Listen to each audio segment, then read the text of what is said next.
पटा पर शेष में जगन्नाथ निकट में क्षमा प्रार्थना कले पप्पू पम्पम। गतकाल विलंबित राति में पुरी जाई श्री जगन्नाथ निकट में क्षमा प्रार्थना करिसेंती पप्पू। जनसाधारण आक्रोश बर्तिबा राति 1टारू 1:30 मध्य पप्पू श्रीमंदिर सिंहद्वार सम्मुख में पहुंची सेतबेलू श्रीमंदिर में पहड़ हो सारी सिंहद्वार बंद रही। पप्पू सिंहद्वार सम्मुख में आंठेई महाप्रभु निकट में क्षमा प्रार्थना करते भविष्य में एभली आउ कुत्सारटना करेंगे नहीं बोली जगन्नाथ निकट में जणाइथिले। पुरी बेलाभूमि महोत्सव में जगन्नाथ अरुचिकर मंतव्य देते पप्पू। यापर विरोध जोर होता। पुरी रे प्रथमे ताती थिले लोके। यापर लुलु सेना पक्षर भुवनेश्वर पप्पू कालीमाड़ कर हिंदू सेना बरमुंडा स्थित बासभवन उपरकू टमाटो माड़ करते पुरी जाई तुरंत जगन्नाथ को क्षमा मागिबा को कहिथिले। चेतनार लोकों भितर क्या मन भी कष्ट देछि निज बड़पण में दंडिबा शक्ति जार थाई से पुणी क्षमा आचर निज बड़पण में क्षमा करदे। जय जगन्नाथ। एने अधिक सूचना देवाक फोलाइन रही प्रतिनिधि चित्तरंजन महांती। चित्तरंजन काली राति मध्यरात्रि आम कहीपर पखापाखि 1रू 1:30 बेले पप्पू पहुंची पुरी रे एनी कौन रही तमाम सूचना आपण पाखे। विक्रम देखो आंठेकी जो भूल मागिले पप्पू पम्पम सिंहद्वार राति विलंबित राति 1रू 1:30 मध्य देखिले किए से जो प्रायश्चित करने आसी देखिले किए से ना जगन्नाथ देखिले ना साधारण लोक देखिले। कारण जगन्नाथ देखा पूर्व सिंहद्वार पहड़ पड़ता तो सिंहद्वार बंद हो जाता। साधारण लोक देखा पूर्व पर्टिकुलर जड़े आ 2 जन गणमाध्यम व्यतीत आउ से जगह कहारी पाखे खबर नाला कि क्या खबर दि जाता। तो निश्चित भाव में कहुपर लुकायित भाव में पुणी एक लोक भुआ बुलवाई एभलिया ये हूँ विधिबद्ध भाव में चिंताधारा।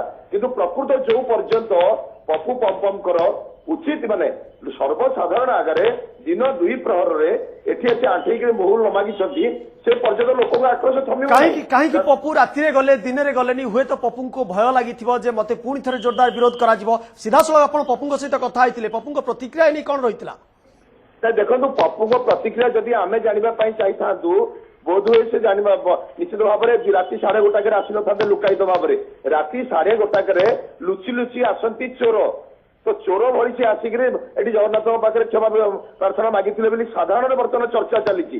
कारण लोकंर मत से चोर भली आसी लुचिले केबे भी लोक ओडिशा लोक क्षमा देवे नहीं। क्षमा देवे से सर्वसाधारण जिते से आंठेक भूल मागे। कारण लोकंर दाबी थिला गतकाली जो भाव महिला संगठन माने राजरास्ता को आसी समस्त मुहर गोटे कथा थिला सर्वसाधारण से गोबर भाव में चित्तरंजन विवादीय टिप्पणी देते जगन्नाथ को नहीं तुलसी को नहीं जो भाव में टिप्पणी देते पप्पू पम्पम। बर्तमान पुरीवासी प्रतिक्रिया कौन? पप्पू जो राति जाई जगन्नाथ को क्षमा मागी पुरीवासी कौन चाहती? आज्ञा पुरीवासी विक्रम पुरीवासी बर्तमान समस्त हसुंच कहते जदि क्षमा प्रार्थना मागिबार थिला पप्पू पम्पमकर ताले से निश्चित भाव में दिन 2 प्रहर आसी क्षमा प्रार्थना मागी था। राति 1:30 आसिक क्षमा प्रार्थना मागिबारे कौन माने तामाने केवल जेमिति डबल अर्थर भाषा से कहते सब कमेडी सेमती क्षमा भिक्षा कर डबल अर्थ रहा। कारण एक लोक कहले क्षमा प्रार्थना मागिली द्वितीय राति अधे लुचिकी आसिले तेणु उभय पक्ष को भाविले गोटाए कथा निष्कर्ष बाहर ए लोकों हलापटारे सारा ओडिशा रे जो भाया पप्पू विरुद्ध में बर्तमान स्वर आसीला जगन्नाथ विरुद्ध जो व्यंग्योक्ति प्रदान करते से मंच पर अंतर्राष्ट्रीय बेलाभूमि महोत्सव शेष संध्यारे लोक मैंने केबे जगन्नाथ प्रेमी चित्तरंजन पप्पू गोटे छोट कथा कहना पप्पू केते बड़ पाप करिसेंती केते बड़ कथा कहिसेंती जदि निजे पप्पू अनुभव करिवे ताले से जानि परिबे से कोन कहिथिले। लुलु सेनार एनी प्रतिक्रिया कोन आछि? लुलु सेना कोन कहूछि? चित्तरंजन मते सुनि पारछंती? हां कोन विक्रम। चित्तरंजन लुलु सेनार एनी प्रतिक्रिया कोन आछि? लुलु सेना कोन कहूछि? ना देखो एत मात्रा तो लुलु सेना पुरी सक्रिय नहांती जहाँ सक्रिय अच्छा भुवनेश्वर रे किंतु सही संगठन किसी कर्मकर्ता काली आप देखिथे राजरास्तार कही जो पर्यंत से लंडा न होती आमको इंटरव्यू देती आमर से विक्षोभ प्रदर्शन करवा आम प्रदर्शित करूँ न्यूज 7 रे।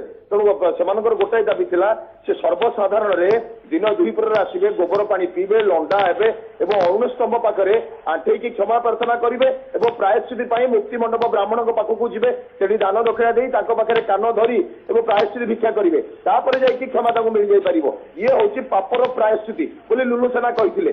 କିନ୍ତୁ ଗୋଟାଏ କଥା ସ୍ପଷ୍ଟ ହଉଛି ଯାହା ଲୁଲୁ ସେନାର କର୍ମକର୍ତ୍ତା ମାନେ କହିଥିଲେ ତାହା ହିଁ ନିରାଟ ସତ୍ୟ ପ୍ରାୟଶ୍ଚିତର ଏକମାତ୍ର ମାଧ୍ୟମ କିନ୍ତୁ ମାଧ୍ୟମ ନୁହେଁ ରାତି ଅଧରେ ଲୁଚି ଲୁଚି ଆସି ଆରେ ଆମେ ସାଧାରଣତଃ ସମସ୍ତେ ଅରୁଣସ୍ତମ୍ଭ ପାଖରେ ଆଣ୍ଠେଇକିରି ମୁଣ୍ଡିଆ ମାରିଥାଉ ଏ ତ କୋଉ ନୂଆ କଥା ନୁହେଁ କାରଣ ଅରୁଣସ୍ତମ୍ଭ ପାଖକୁ ଗଲେ ଆପଣ ଅଟୋମେଟିକ ଆପଣ ଆଣ୍ଠେଇବେ ଏବଂ ମୁଣ୍ଡିଆ ମାରିବେ କାରଣ ନତମସ୍ତକ ହେଇଯିବେ ଆପଣ ଠାକୁରଙ୍କ ପାଖରେ ଇଏ ନୂଆ କଥା ନୁହେଁ କିନ୍ତୁ ଯେତେବେଳେ ଜଣେ ଭୁଲ କରୁଛି ଏକ ଦର୍ତ୍ତବ୍ୟ ଅପରାଧ କରୁଛି ଯେତେବେଳେ ଭୁଲ ମାଗିବାକୁ ଜଗନ୍ନାଥଙ୍କ ପାଖକୁ ଯାଉଛି ଏବଂ ରାତିରେ ଯାଉଛି ଆକୁ ନେଇ ପୁରୀର ସେବାୟତ ଗୋଷ୍ଠୀ ସେମାନଙ୍କର ପ୍ରତିକ୍ରିୟା କଣ ରହିଛି ରାତିରେ ଭୁଲ ମାଗିବା କେତେ ଦୂର ଠିକ ଦେଖନ୍ତୁ ବିକ୍ରମ ସେବାୟତ ମାନେ ପ୍ରଥମେ ବିରୋଧ କରିଥିଲେ କାରଣ ଯେତେବେଳେ ମଞ୍ଚ ଉପରେ ପପୁ ପମ୍ପମ ଏଭଳି କଥା ଉଚ୍ଚାରଣ କରିଥିଲେ ପ୍ରଥମେ ଆଗ କିଛି ସେବାୟତ ବରିଷ୍ଠ ସେବାୟତ ମାନେ ସେ ଜାଗାରେ ଅପୋଜ କରି ଭୁଲ ମାଗିବା ପାଇଁ କହିଥିଲେ ଏବଂ ତତ୍କ୍ଷଣ ସେ ଜାଗାରେ ସେ ଭୁଲ ମାଗିଥିଲେ ଇଏ ନୂଆ କଥା ନୁହେଁ କିନ୍ତୁ ଯୋଉଭଳି ଭାବରେ ଉତ୍ତେଜନା ଦେଖାଦେଇଛି ଶ୍ରୀମନ୍ଦିରରେ ସେବାୟତଙ୍କ ଭିତରେ ପପୁ ପମ୍ପମ ଠାକୁରଙ୍କ ଉଦ୍ଦେଶ୍ୟରେ ଯୋଉଭଳି ମନ୍ତବ୍ୟ ଦେଲେ ତାହା କେହି ଗ୍ରହଣ କରିପାରୁନାହାନ୍ତି